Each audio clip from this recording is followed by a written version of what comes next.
Hey guys, George Diamondyard Sports Cards coming at you with another video. Well, it's been a big year. 2024 was a year of a lot of ups and downs in my own personal life. Obviously, the world itself has a lot of things going on throughout the world. But in regard to what's been going on with myself and my family, sports card collecting, I did make fewer videos this year, and there's a few reasons for that. And I'll get into those in a second here. My video this year is going to have a lot of different things, and some of these things are my personal collection. Some of them are for sale. The reason I say this is because I've become, over the last year or two, three, a part-time dealer. And so I have gotten a chance to pick up a lot of things, and there's some things I've sold this year that you're not going to see that are kind of cool. But anyway, I'm going to talk a little bit about that, doing different shows, been doing a lot of shows in the West Coast. We do the Burbank show, now called the West Coast Card Show. And we do the big show here in Arizona in the fall and the spring. We're doing front row shows. So it's just been a lot of doing shows, a lot of getting inventory, a lot of going through it, and a lot of fun. The hobby has blessed me with meeting a lot of great people this year. The apex of that being different shows I've been to, the National, hanging out with the Misfit guys and the other guys there. You Know Who You Are in the house on Mattingly Drive, and that was awesome. Then, going to West Coast Card Show and seeing all there's a lot of California guys there, and it's always a pleasure to see them and just have cultivated friendships. But anyway, guys, I'm going to talk to you a little bit about, we've had a tough year in the hobby, me personally. We've lost people in the sports world, especially the baseball world. Willie Mays, Pete Rose, Orlando Cepeda, and most recently Ricky Henderson and Fernando. And those just hit really hard. But nothing hit me harder this year than losing my father-in-law in January of last year. And he was a big motivator for me. He was a huge sports fan, and we would sit and watch the Eagles for decades together. And he used to tell me about some of his favorite players, and we talk at length about sports cards, football, baseball, the history of basketball, the history of baseball. And he always said that no player ever was as good as Willie Mays. But anyway, I'm going to talk about him a little bit, but I'm going to show you a lot of cards. These are a lot of different cards, guys. Autograph cards, vintage cards, tobacco cards, caramel cards, retirados, football, basketball, baseball, Redmans. I mean, just all kinds of stuff. So if you stay with me, I'm sure you'll enjoy this, especially if you like vintage. There's a few modern cards here too as well. So guys, hope everybody is going to have a wonderful 2025. I myself have been recovering from hip replacement surgery, and it's going well. It's going really well, and I'm just going to be glad to be back on my feet. I am back on my feet after a couple weeks here, and going to be doing shows soon. So here we go, guys. So sports cards, gonna go through a lot of different cards with you guys. So beginning here, first of all, and I'm gonna go through as fast as I can. Tribute for the whole year, and a card I've carried with me all year is this Del Ennis card. Now, Del Ennis was my father-in-law's favorite player. He loved him because he was a lunch pail kind of guy. It's kind of funny. I have this card in my case, my most expensive case at every show. And I've had people ask me, I'm putting together a leaf set. What this leaf set, how much is it, Del Ennis? And I tell them it's not for sale. But anyway, he just brings me good luck. And my father-in-law, again, lifetime Eagles fan. We watched a lot of the Eagles together over the years. I'm going to put this in the background there. Sorry, Satch. But anyway, so we're going to start hitting some cards up here. This Del Ennis I picked up many years ago and had given to him, and now I'm the guardian of it. A friend of mine named Andy at the West Coast Card Show, the Burbank Card Show, actually gave me this Del Ennis card. Andy, I don't know if you're out there, but thank you so much. I also carry with me to every show that I do. So, okay, cards this year. It hit me really hard losing these different people. I picked up this one recently. It was a beautiful 53 Mays, and just the registration was just really killer to me. This guy, unbelievable talent, and kind of ironic that he passed away. I'm not sure if it was right before the Negro League game at Rickwood Field. I believe he was ill and he missed the game, and then passed away soon after. But there will be and could only be one Willie Mays. So tremendous loss for America. Recently, losing Rickey Henderson. It just shows you the excitement of Rickey Henderson. I was watching a thing about him on MLB Network recently, and just everybody talking about his smile, his laugh. He was always having fun. Harold Reynolds, Al Leiter, Matt Vasgersian, all these guys. Just Rickey, I can remember being 10 years old and Rickey was chasing the stolen base record and breaking it that summer and smashing it. When you really think about it, and this is another card I picked up, I just have been picking up over the years. I just love Henderson so much. I just collect a lot of Henderson stuff. But I mean, his record of 1,400 plus stolen bases. I mean, the next closest guy, Lou Brock, he broke their record by like more than 33%. Nolan Ryan does not have 33% more strikeouts than Randy Johnson. There's nobody that will ever break this stolen base record. And when you're breaking Ty Cobb's records, for example, like runs scored, that's amazing stuff. Another gentleman we lost this year, Pete Rose. This is my childhood Rose. I got this card from Kit Young way back in the day on a mail order. And this is back when PSA maybe was a little bit more kind about their grading. And it's off left to right, but it is a sharp card. And I submitted this to PSA years ago, but it's probably been in my possession since I was about, saved up my shekels. Probably spent $50-$60 on it, sent it away to Kit Young, sight unseen. They said that it was near mint. And anyway, so it was. So last gentleman, and again, we've lost so many people this year, but Orlando Cepeda. I picked this up at a recent show, and it's such a beautiful card, and 1960 is such a great set. So you're going to see a lot of autographed cards here among these cards. So I just wanted to pay tribute to these four gentlemen, obviously my father-in-law. So let's look at some more cards. Congratulations. These are all cards picked up this year. Congratulations to the newest Hall of Famer, the Cobra, Dave Parker. This was a great pickup, two all-time Hall of Famers, and great eyes at the plate, contact. I mean, you need a hit. Either one of these guys is going to knock that run in. Picked this up earlier this year, Willie Mays, and an 8.5. I had an 8. I figured I'd try to upgrade that, so I was happy to get that one. Took some foray into the Venezuelans, and you'll see a Venezuelan later on that I'm very proud of. But this is a really nice Hank Aaron and a PSA 1. It's kind of chewed. You can see how chewed it is at the top, and the back is still intact. Venezuelans, though, are just so great to collect, and they're so tough. And just to find one with good eye appeal is really hard to find.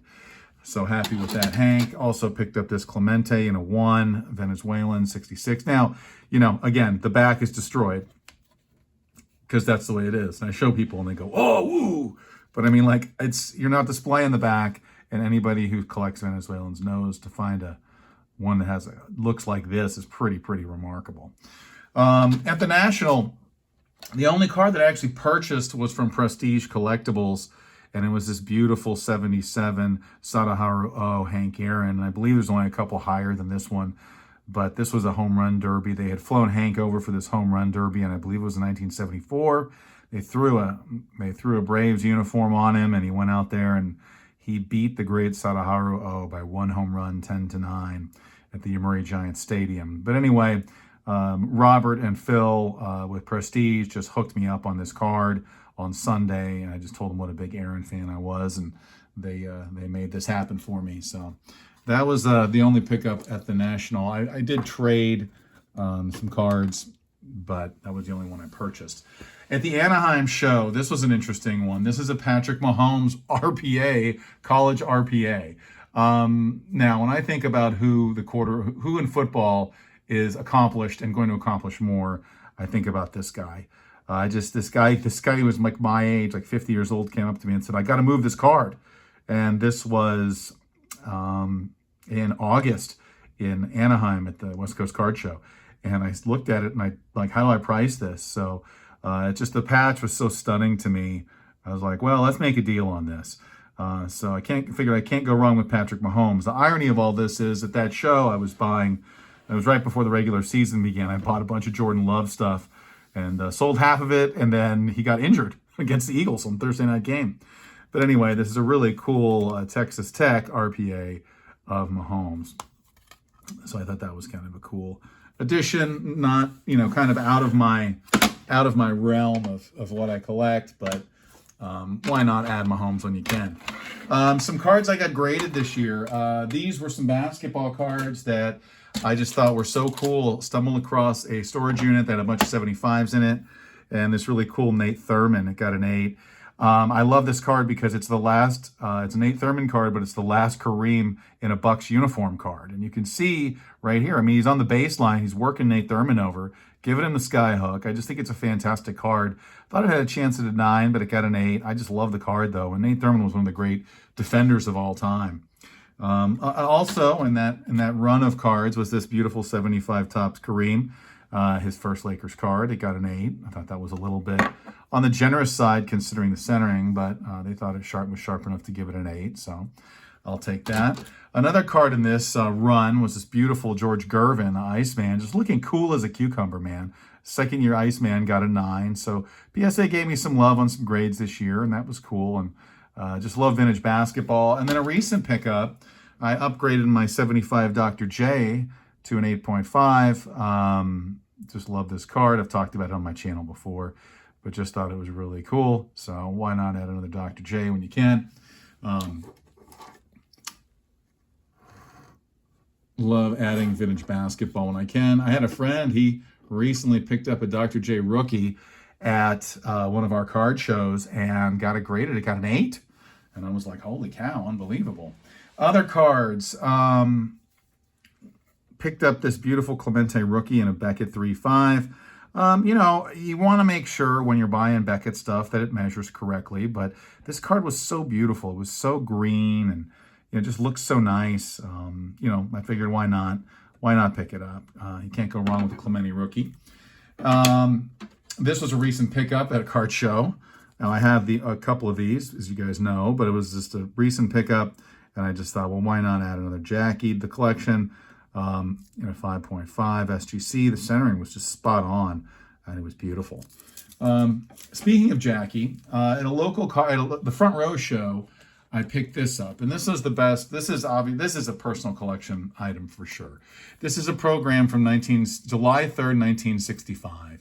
It's got Ron Santo on it, and it's got Jackie Robinson. And there's a letter that came with this, and I'm getting a full letter on it. But this was actually obtained. I bought it from the gentleman who obtained it when he was 5 with his dad. I did do a video about it earlier this year. And I just thought it was such a cool item. And there's a letter of authenticity. This is an auction house letter, but they're giving me a real letter. But anyway, Jackie Robinson auto, anytime you can add that, that's wonderful. And speaking of wonderful, I had a great experience with my son Gavin. We went to Omaha, Nebraska this summer for his baseball tournament. We decided to drive on Father's Day to Kansas City, Missouri, and to go to the Negro League Museum. And on the way there, about 40 miles outside of Kansas City, in the middle of nowhere, we stopped at a place called the Brass Armadillo. It's an antique mall.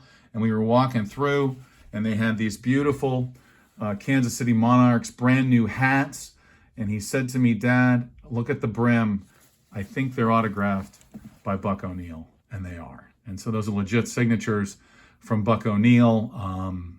We bought both these hats. One of them will be Gavin's, and one of them will be mine, to commemorate the trip on Father's Day to the Negro League Museum. It's a wonderful place. I wish it was bigger. I wish they endowed it with more. It needs more. They need more support there. But it's fantastic. The way it's set up is just outstanding. So it was just really a privilege to go there. Got lucky and found these hats of Buck O'Neil. Never even been, they're brand new. Anyway, so that was a wonderful experience and a great way to spend Father's Day. Continuing on, still going through this stuff, guys.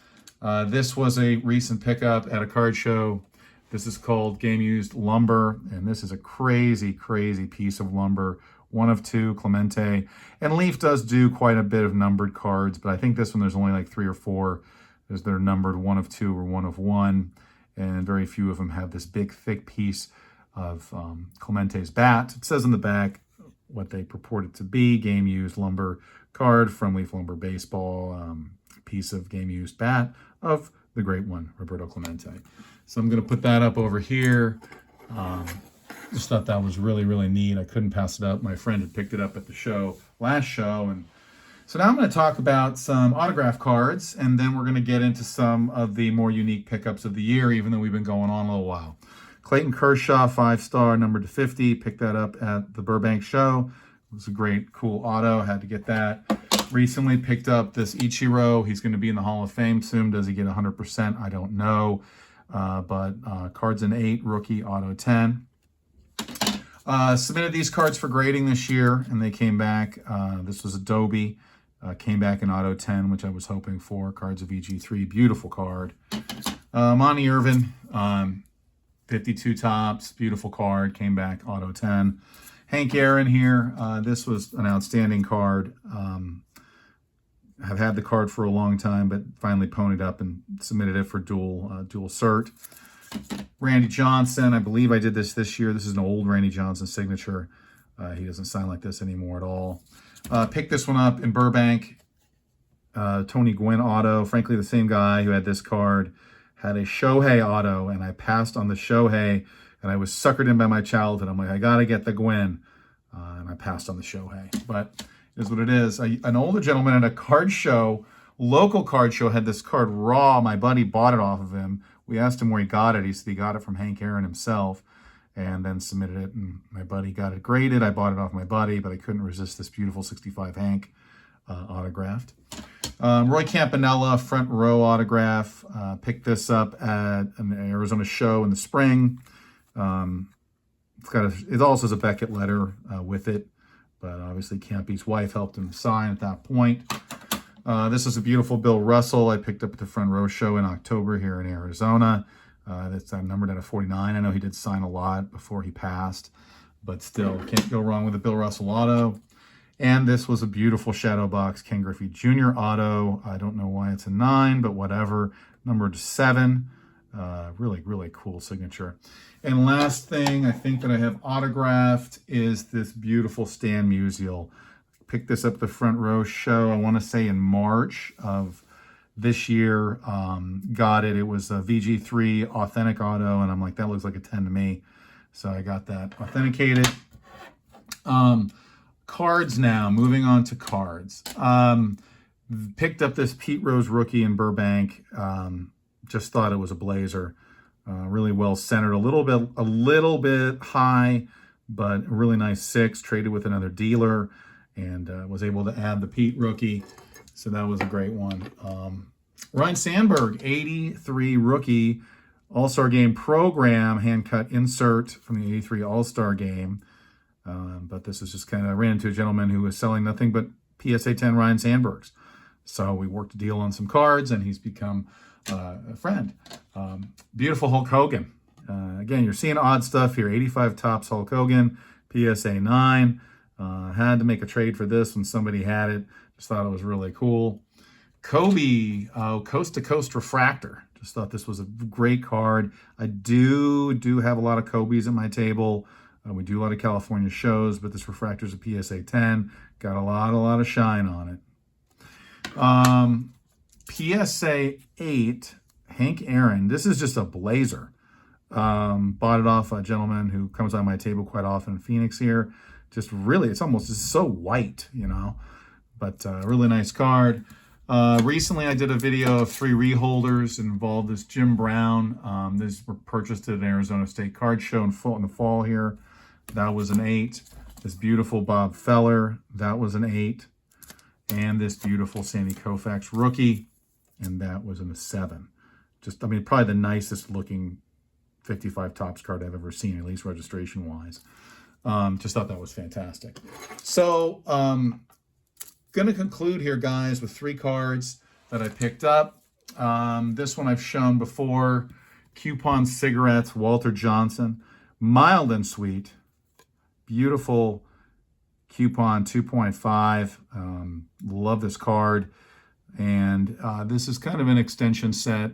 This is 1914 of the T206.